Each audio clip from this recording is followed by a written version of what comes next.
how Schrodinger equation can be separated, can be divided, can be break up or in differential form for the spherical symmetric potential energy.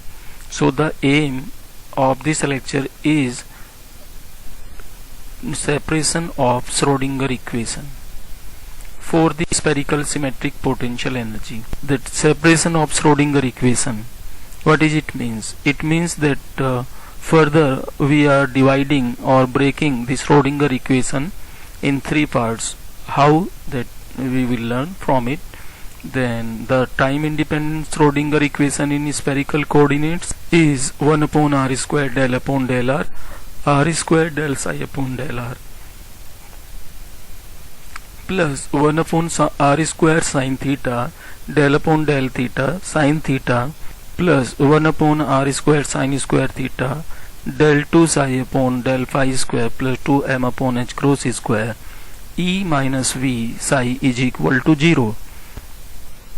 The psi is now a function of r, theta and phi instead of x, y, z, right? So here psi is a function of r, theta and small phi.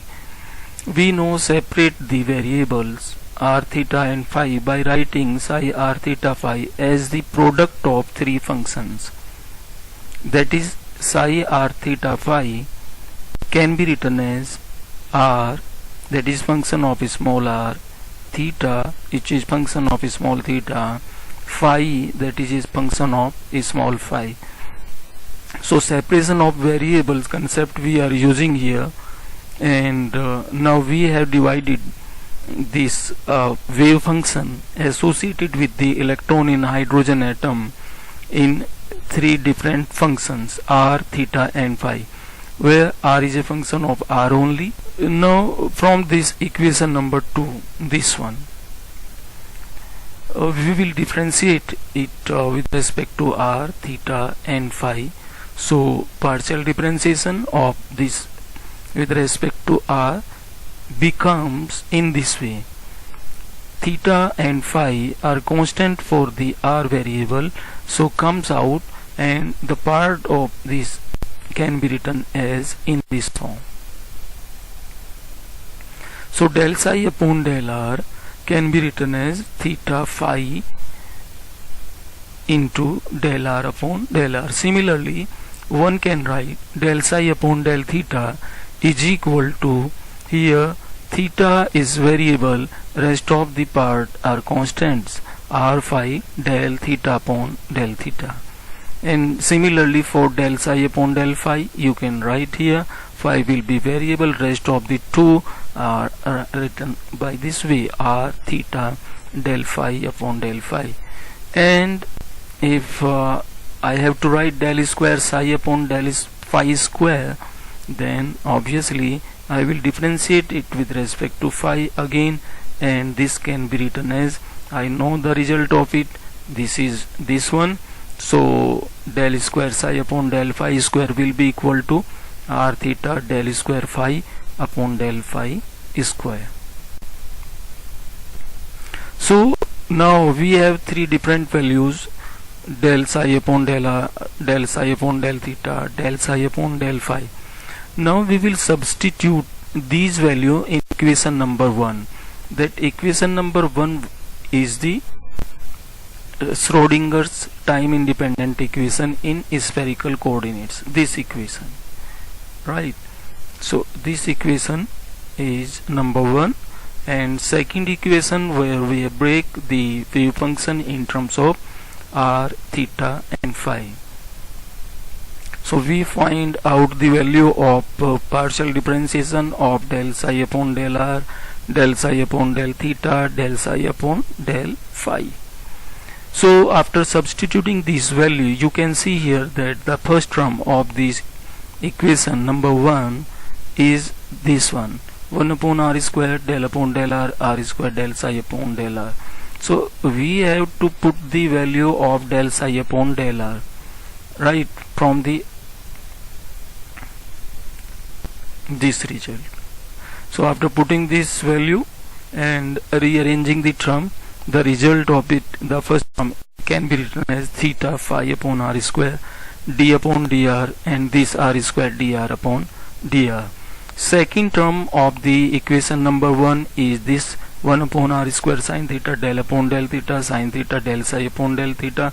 Again we have to put the value of del psi upon del theta from here, and after putting this value r phi del theta upon del theta here, this one, and simplifying the term, the result becomes this one, r phi upon r square sin theta d upon d theta sin d theta upon d theta. The point is, earlier we were writing in partial differentiation form, but when we are using separation of variables, we are writing here in a proper way, that is d upon d theta. And third term of the equation number 1 is this 1 upon r square sin square theta del square psi upon del phi square. So we had already find out the value of it, del square psi upon del phi square, that is this one. So now substituting this value in this particular equation, the result is this one, r theta upon r square sin square theta d2 phi upon d phi square. So now further substituting these modified value in terms of r theta phi in equation number 1, that is this,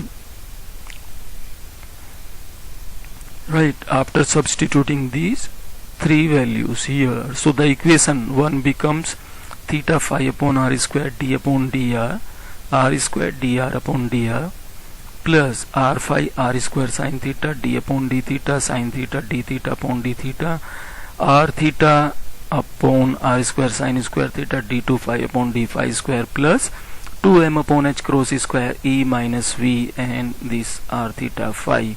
And again r, where we are writing this r, that means this is function of r and this is function of theta, and this capital 1 is function of small phi. So this we are writing instead of wave function. Now after putting these values, the next step is dividing this equation number 3 by r theta phi, that is the capital 1. So when we are dividing it, these two terms cancel out and the 1 is r. And similarly for this one, the second term here theta remains, and here phi remains, this one, and this cancel out r theta phi from the r theta phi. So now the further next step is that after dividing it by r theta phi, we are multiplying both sides by the r square sin square theta and rearranging the term. Right now we are multiplying this equation by r square sin square theta, this side and this side, left hand side and right side. So this r square sin square theta, r square cancel out, so you have this value. Here r square cancel out, sin square theta, only one power remains, that is this one. For the third term, r square sin square theta cancel out, and you have only the phi term, that is 1 upon phi d2 phi upon d phi square. So that term we had already written right hand side. This is positive, and on the right hand side it becomes negative. And this term as it is 2m upon h cross square e minus v, and multiplication by the r square sin square theta. So we are saying this is equation number 4. Now after this equation, we know that potential energy which we considered here, that is the spherically symmetric. The potential energy which we are considering is spherical symmetric, and the point from which we had started this topic, that was that we are breaking this Schrodinger equation, right, in 3 differential equations, right? One is in capital R form, second is in capital theta, and the third one is in terms of the phi only. Potential energy is spherically symmetric. Analysis of this equation number 4, that left hand side of equation 4 is a function of r and theta.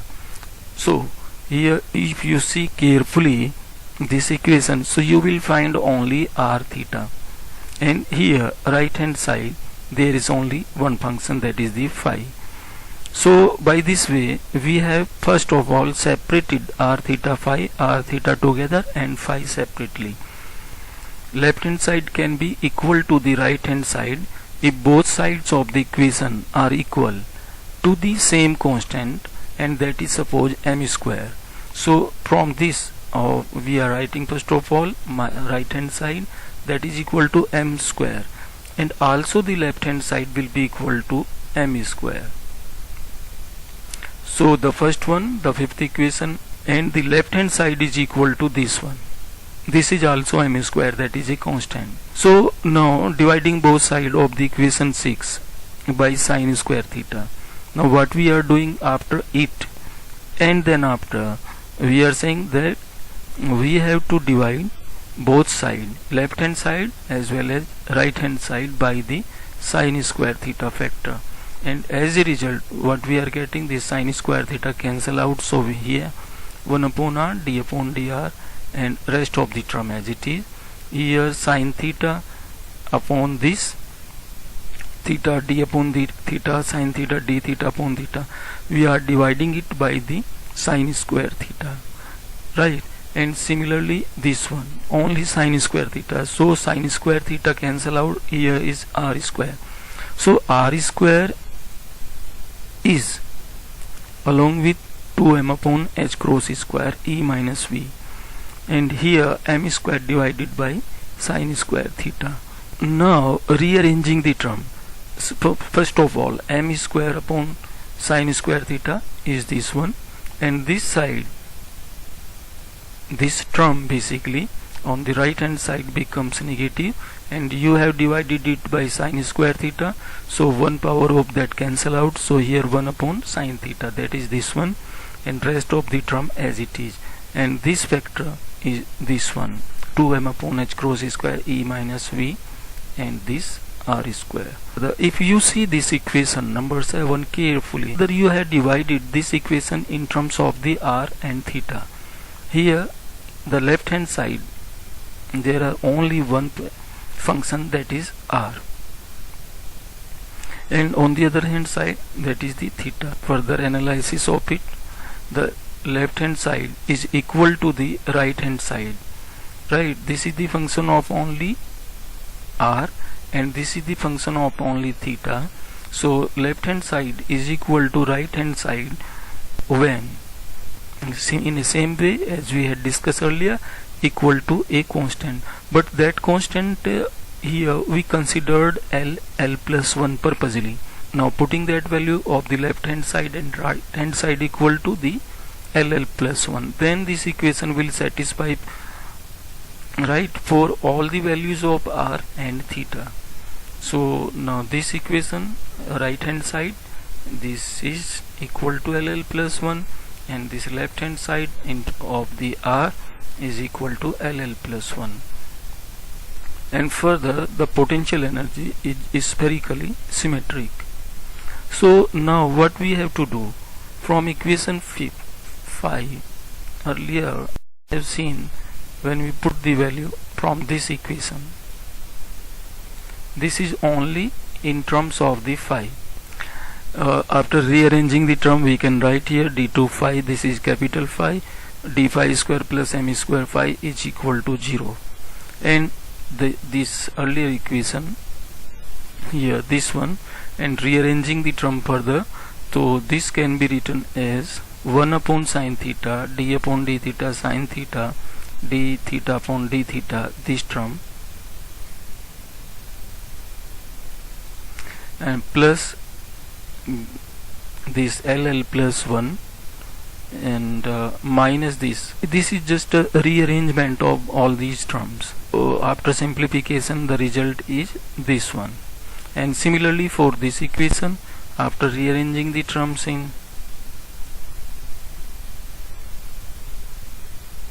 this one, 1 upon r square, d upon dr, r square dr upon dr plus 2m upon h cross square e minus vr. This factor you are bringing to the left side, this one, and then simplifying it by taking it common, 2m upon h cross square, in this way. And this is the function of only r. So we have three different equations.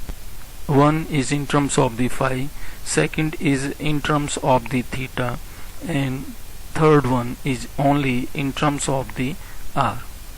So these are three different ordinary differential equations from the Schrödinger time independent equation that was in spherical polar coordinates.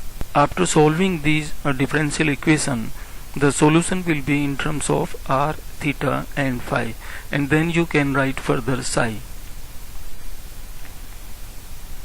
By putting the value of r, by putting the value of this theta, and by putting the value of this phi.